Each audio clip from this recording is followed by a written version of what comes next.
The Ultimate Four is the title given to the final two parts of Trial of a Time Lord. It's been a very uneven season, the trial drags on way too long, and the individual stories are never good enough to be essential viewing. Viewers at the time agreed the ratings went down massively this season and never recovered, so the show's cancellation became inevitable. It's just a miracle they managed to keep it on the air for another 3 years. The first part of this, episode 13, is by far the best, perhaps because it's the final episode written by the great Robert Holmes. The first 10 minutes wrap up some of the loose ends from his first story. At the time, I remember being very confused, as it had been 12 weeks since any of these storylines were last mentioned, and I had completely forgotten them. Watching it over 4 weeks is slightly better, but it's still a lot of exposition thrown at you at once. You really have to pay attention to follow it. After 13 weeks of the trial, we finally get some witnesses, as Mel and Glitz are called. The fact that the Doctor hasn't met Mel yet is never addressed in the story.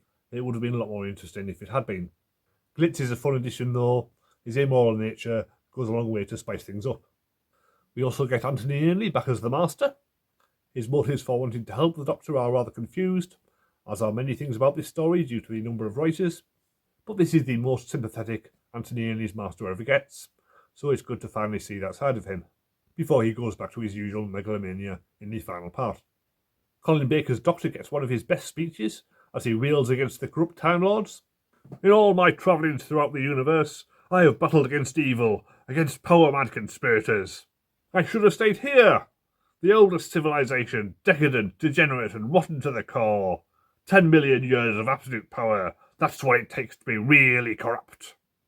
He hasn't been best served by the writing this season, but at least he had one last Robert Holmes speech to show what he can really do. The Valeyard is revealed to be the big villain, which is no surprise as he's been unreasonably hostile towards the Doctor from the start. More confusingly, he is said to be a future incarnation of the Doctor, somewhere between his 12th and final regeneration.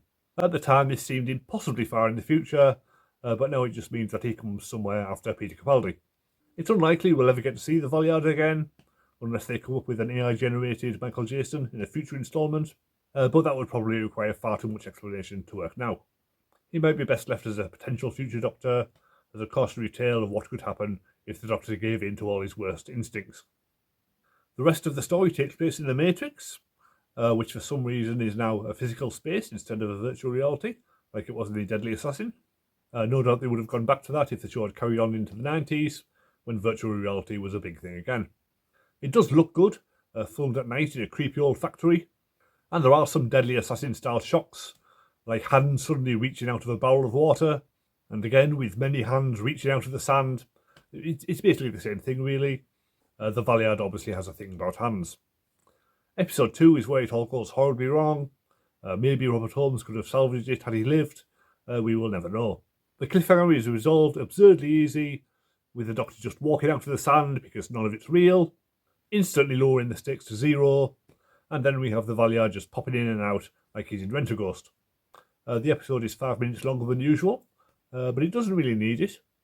There is a lot of padding, like the obviously fake section, where the Doctor goes back to his trial. He's found guilty and taken back to the Matrix to be executed. He says he was just playing along to fool the Valeyard, but in the end it all adds up to nothing.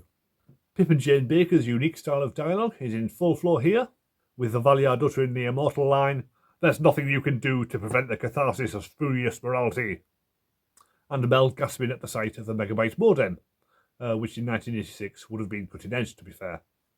At least they were never hired to wait for Doctor Who again, apart from the very next story, that is. In the end, the Doctor saves the day by inducing an anti-phase signal into the telemetry unit, whatever that means. The Matrix explodes, he goes back to reality, and all charges are dropped immediately. It's a huge anticlimax, topped by the Doctor going back to the TARDIS with Mel, who he hasn't even met yet. He really should have left her there with Glitz, as happens a year later anyway. Finally, we get the big twist ending that the Valeyard is still alive. This has never been followed up on, as the Time Lords did not come back until decades later, and by then we'd had the whole Time War, so nobody cared about the Valeyard anyway. So it was kind of a dead end, much like this entire season. The DVD has nearly 2 hours of extras. Trials and Tribulations is a 55-minute overview of Colin Baker's entire era, more of an overview than looking at individual stories. There's contributions from Colin Baker, Nicola Bryant, Eric Sayward, John Nathan Turner in archive footage, and Ian Levine among others, so it feels very comprehensive. Going from Colin Baker being cast when J&T thought he was fully at a wedding, through to all the problems he had with scripts, the cancellation crisis, all the problems with the trial season, and finally Colin being sacked. John Nathan Turner comes off a lot worse than all the other players, possibly because he's dead and everybody's just blaming all the problems on him. A separate 15-minute feature looking at the making of The Ultimate Four tells how Pip and Jane Baker only had 3 days to write the final episode, which explains a lot. Tony Selby tells some funny stories about Geoffrey Hughes, and Colin Baker laments his carrot juice ending. There's 4 minutes of deleted scenes with some fun lines from the Master. There's the video for Doctor in Distress and some news stories about the cancellation, both of which were on the Season 22 Blu-ray. A 10-minute clip from Open Air has Pip and Jane Baker defending their scripts from various young Doctor Who fans, including Chris Chibnall, who went on to create The Timeless Child. So he did eventually find out what it was like to have angry fans slagging off your work. Finally, we get Colin Baker on Saturday Superstore again, cutting a TARDIS cake to mark the show's 23rd anniversary, with various Time Lords and Cybermen in the background, along with Ludo from Labyrinth for some reason. Overall, it's by far the weakest part of the trial. The first part is not too bad, but the ending is a complete mess, and it leaves you feeling that it was all a waste of time. 3 out of 10. So that was the final 6th Doctor story, but I'm not done with him yet. I've been listening to some of the audio dramas that Colin Baker made for Big Finish, so next week I'll be reviewing all of those. Spoiler alert, they're all much better than any of the TV episodes. Press subscribe if you want to see that, and I'll see you next time.